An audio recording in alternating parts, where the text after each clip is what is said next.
डूंगरपुर जिले की दोवड़ा पंचायत समिति के अंतर्गत ग्राम पंचायत कहारी के सरपंच राकेश कुमार रोत, जो सरपंच संघ अध्यक्ष ब्लॉक दोवड़ा भी है, उनके साथ लोकतंत्र लाइव न्यूज की टीम ने खास बातचीत की है। इस दौरान सरपंच रोत ने अपने 5 वर्षों के कार्यकाल में पंचायत में कराए गए विभिन्न विकास कार्यों की विस्तार से जानकारी दी और बताया कि उनका मुख्य उद्देश्य पंचायत क्षेत्र का समग्र विकास और आमजन को बेहतर सुविधाएं उपलब्ध करवाना रहा है। उन्होंने पंचायत क्षेत्र में सड़क, पानी, शिक्षा और मूलभूत सुविधाओं को प्राथमिकता देने की बात कही। साथ ही सरपंच राकेश कुमार रोत ने होली के पावन पर्व पर समस्त पंचायत वासियों को अग्रिम शुभकामनाएं देते हुए सुख समृद्धि की कामना की। आइए देखते हैं सरपंच राकेश कुमार रोत के साथ लोकतंत्र लाइव न्यूज की यह खास मुलाकात। नमस्कार, आप देख रहे हैं लोकतंत्र लाइव न्यूज। आज हम पहुंचे हैं ग्राम पंचायत कहारी। आज हमारे साथ खास मुलाकात में वहाँ के वर्तमान सरपंच श्रीमान राकेश जी रोत। ये किसी पहचान के मोहताज नहीं है। पूर्व में विधानसभा का कांग्रेस पार्टी से चुनाव भी लड़ चुके हैं विधायिका, और बीते 2-3 कार्यकाल से ये सरपंच बनते आ रहे हैं और जनता में इनकी अच्छी पैठ बनी हुई है। जानते हैं इनसे कि ये जो 5 साल का कार्यकाल है, इसमें क्या अनुभव रहा है और क्या कहना चाहते हैं। साहब नमस्कार। नमस्कार राकेश जी, बहुत अच्छी पैठ बनी हुई है आपकी। छोटी सी उम्र में आपने अच्छे पदों पे भी रहे हुए हैं आप, और विधानसभा का चुनाव भी आपने फाइट किया था। ये बीते जो 5 साल है ये सरपंची कार्यकाल के, इसमें 1 साल के जैसे आप प्रशासक के रूप में कार्यरत हैं, तो ये 5 साल का जो अनुभव है, पिछले कार्यकाल जो पहले भी आप सरपंच रहे उनसे बेटर रहा है या कैसे रहा है? सबसे पहले लोकतंत्र हलचल जी न्यूज में आप यहाँ पधारे, आपका स्वागत करता हूँ जी। यह कार्यकाल हमारे लिए बहुत ही अच्छा कार्यकाल रहा है जी। इस कार्यकाल में सरपंच में पहले भी रहा हूँ जी। इस कार्यकाल में हमें कई प्रकार की चुनौती करने का समय मिला और कई प्रकार की चुनौती की जी। जब सरपंच के चुनाव हुए, इसके बाद में राजस्थान में कांग्रेस की सरकार थी और बहुत शानदार काम हुआ जी। पर हमें उस समय कोरोना काल का सामना करना पड़ा। कोरोना काल में भी कांग्रेस सरकार ने बहुत शानदार काम किए और कोरोना काल से निपटा, और जिसके बाद में सरकार चेंज हुई और काम बहुत बढ़िया हुए हैं जी। साल भर से हमें प्रशासक लगाया गया है। सरकार की तरफ से हमें थोड़ा बजट की जरूर कमी हुई है जी, पर पंचायत में बहुत ही अच्छे काम करवाए जी।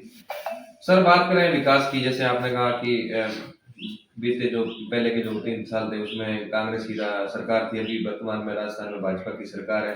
ये जो प्रशासक के जो आपको 1 साल जैसे ज्यादा मिला है, इसमें क्या आप संतुष्ट हैं? प्रशासक सरकार ने हमारा कार्यकाल बढ़ाया, सरकार को बहुत बहुत धन्यवाद जी। लेकिन जो प्रशासक बनाकर जैसे पावर तो दे दिए जी, पर बजट का इस कार्यकाल में थोड़ा सा अभाव रहा जी। नरेगा जैसी योजना में काम की लिमिट की, लोगों के 100 दिन भी इस कार्यकाल में अभी नहीं हुए हैं जी। और जिस 20 काम की लिमिट कर दी, एक साइड पे 70 लेबर की लिमिट कर दी। अच्छा, नरेगा में स्वीकृति नहीं निकल रही। ये कई प्रकार के सामना करना पड़ेगा। प्रशासक काल में थोड़ा सा हमें बहुत कठिनाई हुई है जी, पर आने वाले समय में उम्मीद करते हैं कि अच्छा हो जाए जी। मिशन 2026 की बात करें तो सरपंच पद के लिए क्या तैयारियां चल रही है? और वैसे भी आप 2-3 बार इस ग्राम पंचायत से सरपंच रह चुके हैं, ऐसा क्या करते हैं आप जनता के बीच में जो आपको जनता बार बार चुनती आ रही है? लोकतंत्र में जनता मालिक होती है और लोकतंत्र में चुनाव लड़ने का अधिकार सबको है जी, और मुझे भी है जी, और दूसरे व्यक्ति भी है। मैं पंचायत में भी यही कहता हूँ भाई, लोकतंत्र है, लोकतंत्र में चुनाव लड़ने का अधिकार सबको है और जनता जिसको चाहे उसको जिताती है जी। और अभी भी हमारे पंचायत में हर बार 8-10 उम्मीदवार होते हैं जी, और अभी भी हो रहे नहीं होते। मैं भी प्रचार कर रहा हूँ भाई, होना जरूरी है, क्योंकि लोकतंत्र में चुनाव 5 साल में एक त्योहार है जी लोकतंत्र का। तो हर कोई चुनाव लड़ सकता है राइट, और जनता माँ बाप होती है, जनता जो फैसला करे वो स्वीकार है राइट। इसके अलावा जैसे बात करें सरपंच साहब, चुनावी वादे हर कैंडिडेट करता है, सरपंच पद का हो चाहे किसी पद का हो। अपने जो चुनावी वादे थे किसी प्रकार के हो, चाहे लोगों के जो पर्सनल लाभ हो, निजी लाभ हो, चाहे जो भी सरकारी या गैर सरकारी जो योजना चल रही है उसमें जो लाभ हो, क्या आपने जो योजनाओं का लाभ जनता तक पहुंचाया है? बिल्कुल, हमने सरकार के द्वारा जो योजना है उसका लाभ हमने जनता तक पहुंचाया है। और सरकार की जो भी जैसे महानरेगा स्कीम है उसके तहत हमने जो भी काम होते हैं गाइडलाइन में जो भी काम है हमने पूरी कोशिश की है कि उस काम को करने के लिए। जी अब रही बात जैसे घोषणा पत्र कोई पार्टियां बनाती जी। है, अभी हमारे इस आसपुर विधानसभा में एक बाप पार्टी आई। जी अब इनको पता है कि इस क्षेत्र में हमारी सरकार नहीं बन रही है, पर उन्होंने 51 पॉइंट का घोषणा पत्र तैयार किया जो हमारे पास है अभी, जी और बहुत सारी घोषणा की। जी। अब इनको पता था कि हमारी सरकार नहीं बन रही है और आने वाले समय में भी हमारी सरकार नहीं बन सकती है, पर आज जो 51 जो घोषणा की है उसमें एक भी घोषणा उनकी पूरी नहीं हुई है। तो ऐसे झूठे वायदे करके लोगों को लुभावनी घोषणा करके लोगों के साथ जो एक प्रकार का धोखा ही है, धोखा नहीं करना चाहिए। मैं तो यही उम्मीद करता हूँ, क्योंकि जो बात है स्पष्ट कहनी चाहिए।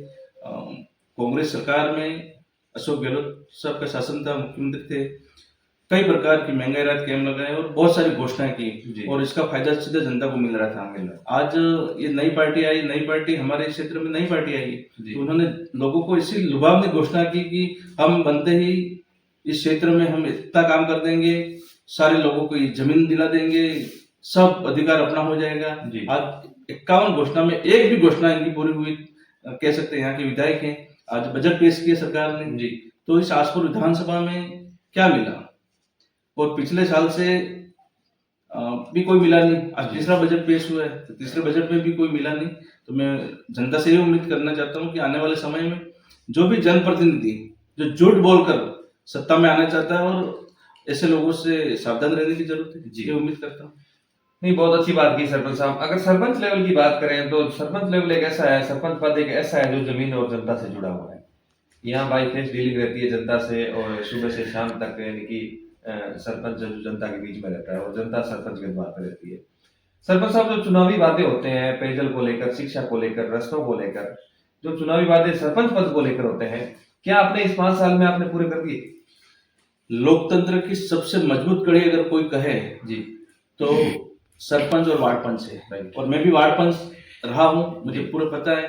क्योंकि जनता के साथ में उठना बैठना सबसे बड़ी कड़ी वार्ड पंच होती है, और वार्ड पंच के बाद में ऊपर सरपंच होता है जी।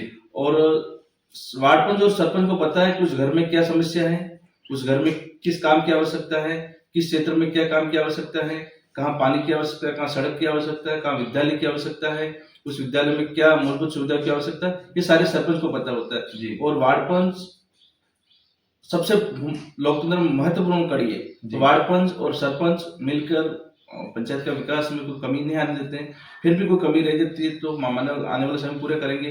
और मेरे कार्यकाल में मैंने 100 में से 100% काम करने की पूरी कोशिश की है। ठीक है, 1% यहाँ से मेरी जनता से भी आप जाके पूछ सकते हो। लगभग लोकतंत्र में विरोधी हो सकते हैं, लेकिन लगभग खुश है सारे लोग। खुश है।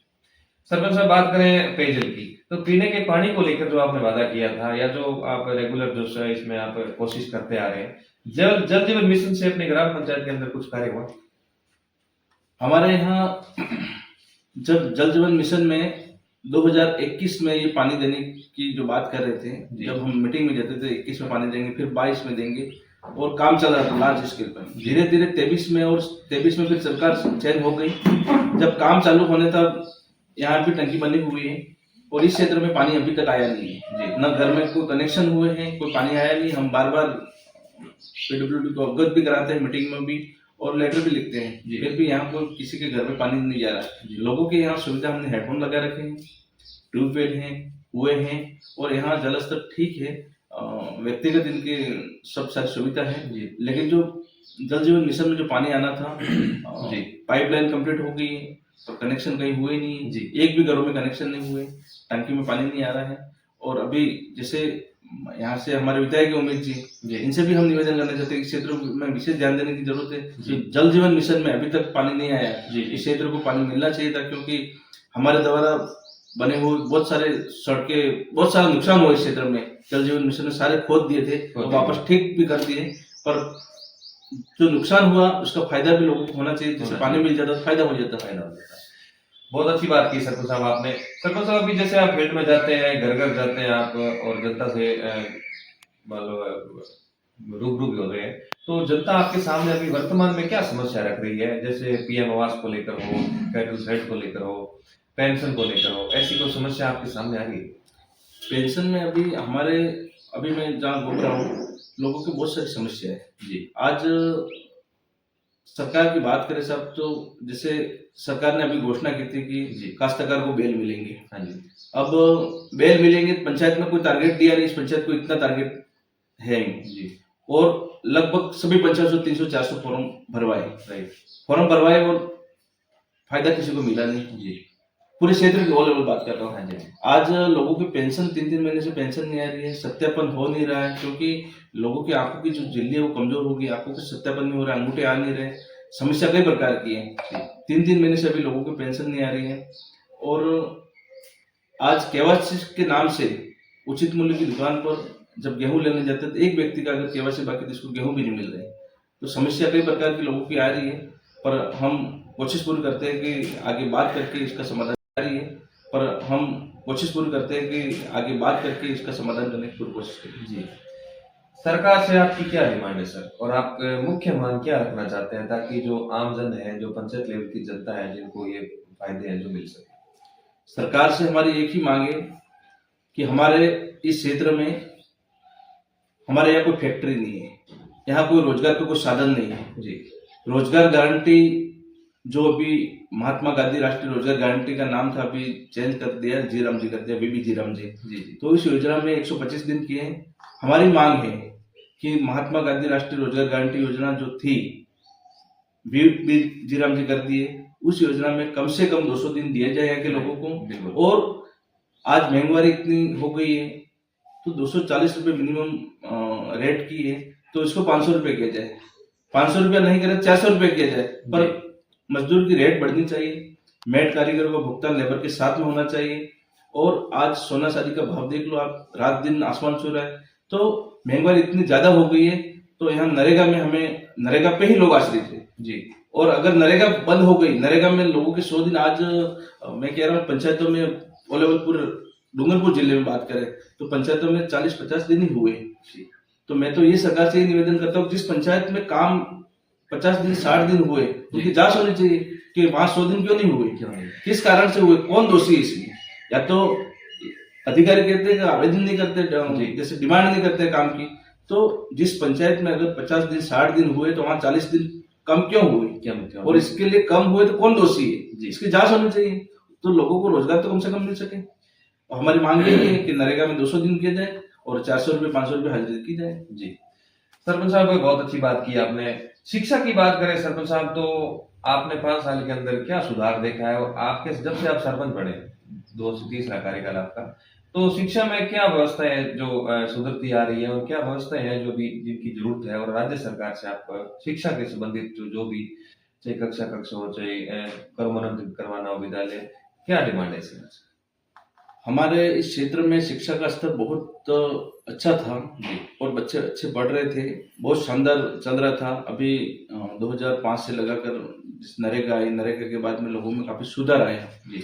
और महात्मा गांधी राष्ट्रीय रोजगार गारंटी योजना से पैसा आया, लोगों के पास पैसा आया तो बच्चों को अच्छा शिक्षा देने लगे जी। आज सरकार द्वारा हर पंचायत मुख्यालय पर एक सीनियर विद्यालय है, प्राइमरी विद्यालय है, आंगनबाड़ी है और माँ बड़ी भी चल रही है जी। शिक्षा में सुधार हुआ है, लेकिन आज पिछले कुछ समय से जैसे नए बच्चों को कुछ नेताओं द्वारा गलत जानकारी दी गई और गलत संदेश दिया गया कि हमें तो पढ़ने की कोई आवश्यकता ही नहीं है। तो एक 15 साल के बच्चे को अगर कोई यूं कह दे कि अपने आईपीसी की धारा नहीं लगती, अपने देश में अपना राज है, अपना अधिकार है, तो वो बच्चा कहीं नहीं भटक जाएगा। आज आप पिछले कई समय से आप देख रहे हो कि इस क्षेत्र में माहौल कुछ खराब हुआ है बिल्कुल।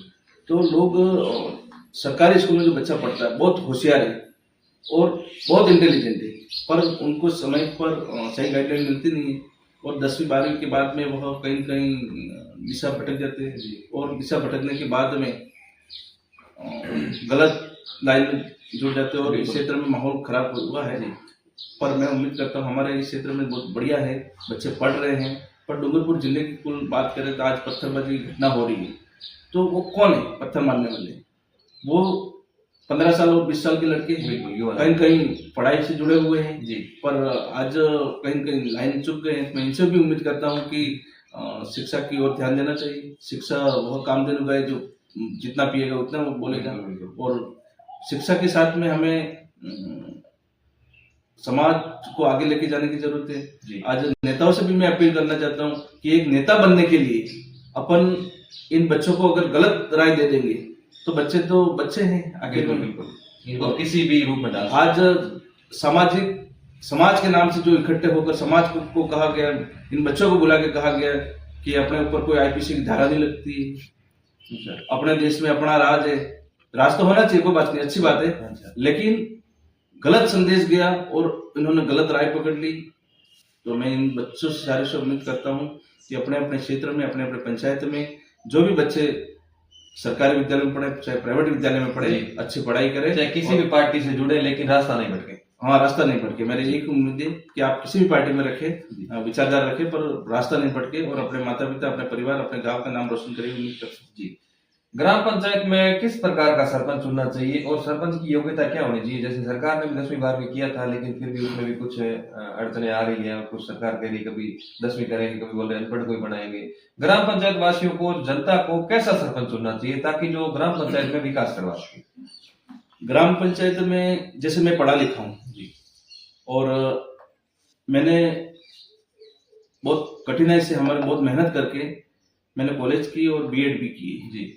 लेकिन आज मैं कहूँ कि पंचायतों में सरपंच पढ़ा लिखा होना जरूरी है जी। लेकिन कोई व्यक्ति 50 साल का, 60 साल का है और बहुत पावरफुल है, बहुत वक्ता अच्छा है, बहुत अच्छा लीडरशिप कर सकता है जी। और उस समय शिक्षा का माहौल नहीं था, और उस समय शिक्षा का माहौल नहीं था तो वो अनपढ़ रह गया जी। अब लोकतंत्र में चुनाव लड़ने का अधिकार तो उसको भी है।